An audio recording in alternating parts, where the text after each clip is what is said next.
Hey everyone, welcome back into the Big Snap podcast. It's your boy Biggs here, and today we're going to be breaking down some bundles.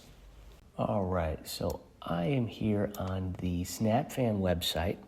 So this is what I'm using to see all the latest bundles. They have a good view that you can kind of sort by date and just go on down. So this is the most future date down to today. Basically, what I do is I check in the cost column for things that cost gold. I don't check like the Token Tuesdays or whatever these BPs are. I don't check those unless SnapFan itself indicates that that would be a good buy, right? I trust them because it's so simple to translate tokens into gold that I trust them for this. But otherwise, I'm going to kind of spot all of the other bundles. These are bundles typically that have cards in them. I'm going to spot these and I'm going to pull them out and evaluate them. Okay, there's a few things that I want you to know as I evaluate these, but basically I'm only going for stuff that costs gold because I'm not trying to spend any money, and then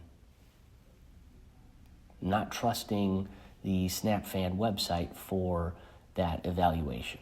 So let me take you through the ones that we have up currently up until February 1st and talk about how I evaluate them. So if you take this one, Master of Curiosities, there's a Series 2 card, there's cosmetics, there's a Spotlight Cash Key, which can get you a Series 5 card, hopefully, and then there's boosters.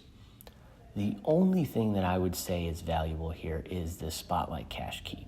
So that's all I'm going to count towards my evaluation, right? Here, it's the credits. Here, it's the tokens. Unless it has a Series 4 card, like Nimrod, I'm not going to, or a Series 5 card, like the Black Knight. This one has ended, but I'm using it as an example.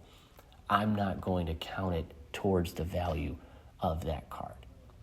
So let's take you to the evaluation tool. It's basically a table that I'm using.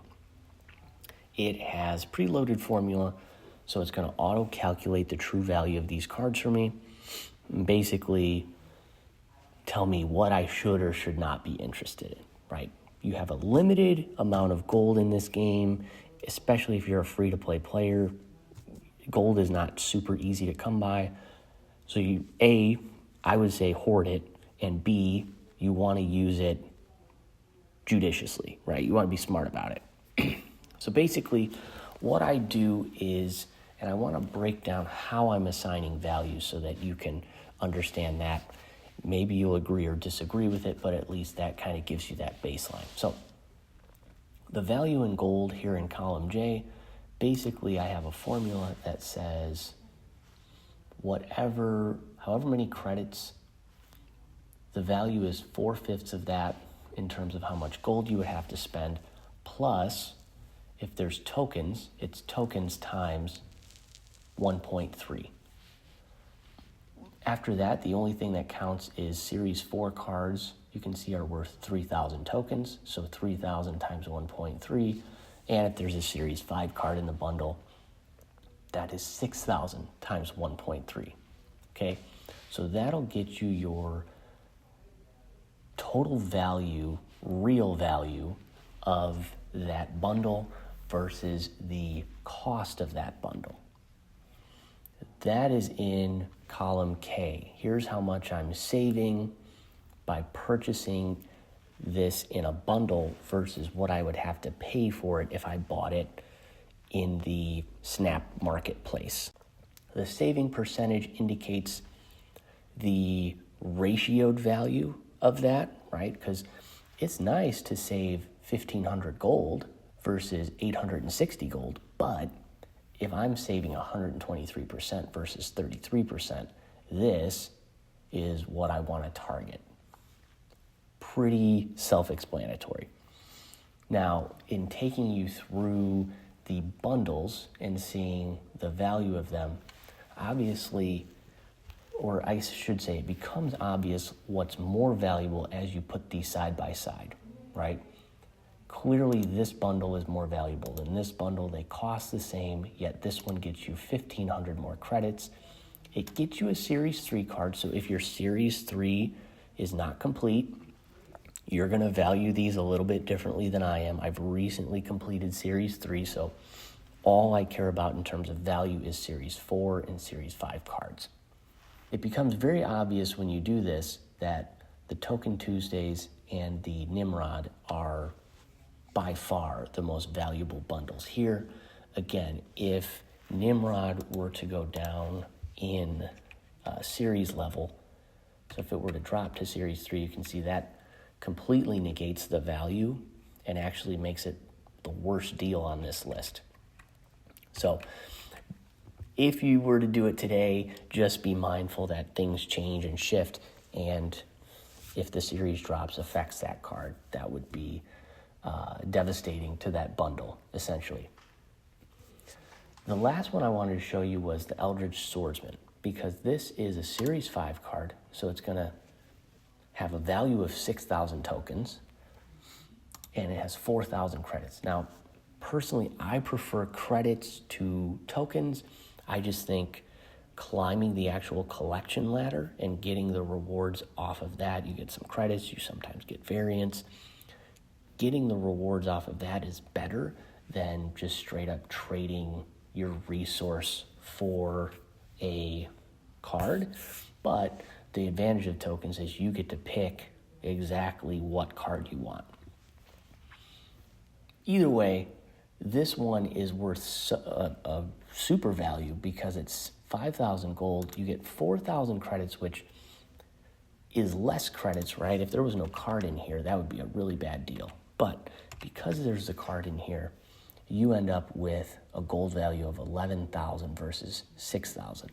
So again, you don't get to pick that Series 5 card, but it's just illustrating the value of acquiring cards and acquiring resources that will actually progress you through the game versus getting the cosmetics and things like that.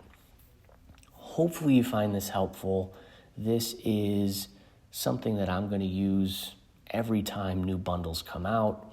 Again, it shows you what I'm planning to spend based on the value being over 50%. So anything over 50% is something I'm going to purchase.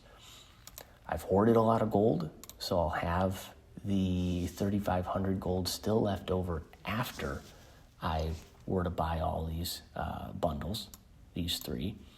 And so it's just a way to better manage your resources, be smart about it. Again, the game doesn't give you a whole lot, so you don't want to throw it away, essentially.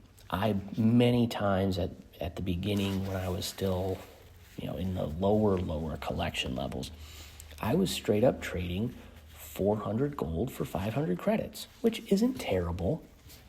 But when you look at what I could have been doing, which is at the very least trading 4,500 gold for 7,500 credits and saving 1,500 gold, right? That's a huge amount, because then I could go ahead and buy with that 1,500 gold. I can almost then buy that, which is going to save me another 240 gold. So that's the idea behind using your resources wisely. I wish someone would have told me this.